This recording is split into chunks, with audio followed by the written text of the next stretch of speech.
Okay, welcome to part 3 of the presentation, where we're going to look at an actual IMCD session. Now, after emailing an invitation to the Masters discussion list to try and build a community of regular IMCDers, I was able to make contact and conduct an online IMCD session with one course participant who was based in Switzerland.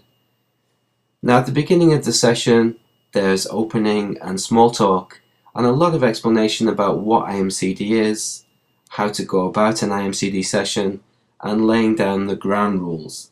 And then there's a period of getting down to business where I say to P, shall we start? And then the session is marked by writing in capital letters, Andy as understander, P as speaker, and then the understander gives the floor to the speaker, giving him, P, the freedom to begin his exploration. Now, the analysis will begin from line 174 from the next slide. Okay, so here you can see the actual text of a real IMCD session as it unfolded in time. P is the speaker and A is the understander. Now in line 174, the speaker states that he would like to concentrate on establishing a focus for his analysis of written discourse assignment during this session.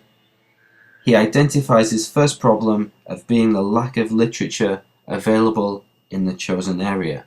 This is in line 175. And then he reveals his concern of cutting new ground when the assessed piece of work requires a master's student to demonstrate evidence that he or she has in fact read around the subject and to position his or her work in the context of previous research in the field. These are lines 175 to 176. In line 177, the speaker textualizes what would otherwise be a non-verbal cue for a listener in face-to-face communication to let the understander know that he needs some thinking time and that there will be a slight delay in receiving the next message. There are sometimes occasional technical problems with IM, so this prevents the understander from thinking that the internet connection has been lost. Then, the speaker appears caught in two minds as he weighs his options of either throwing caution to the wind and focusing on an area in which little previous research has been done, or choosing an area in which he can build on what has gone before. You can see this in line 178. In line 179, the speaker uses the turn change signal of OK, which relinquishes the floor and invites the understander to provide a reflecting response. The understander then communicates his understanding of the speaker's thoughts, picking up on the lexical items of wind and explore to reflect back an idiom that thematically links to the speaker's own words, and to describe his dilemma as deciding to sail down uncharted waters, or not within his research. The response in line 180 enables the speaker to read back the understander's interpretation of what he has just typed, and to assess the accuracy of the reflection, to reconsider it, reconfirm it, or modify what it means to him, and by doing so, increase awareness of his current thinking. In line 181, the speaker provides feedback in order to reassure the understander that he is indeed understanding and is of being assistance to the speaker. Okay, feelings, issues, factors, and next steps. The speaker continues to give shape to and explore his immediate feelings as he reads, types, and contributes to the ongoing text on the screen. After deciding to run the risk of exploring a relatively new area of research, he then qualifies this by acknowledging links between the technical texts he wishes to investigate and the core reading of the Analysis of Written Discourse module, which is the Bloor & Bloor text 1995. You can see this in lines 185 to 186.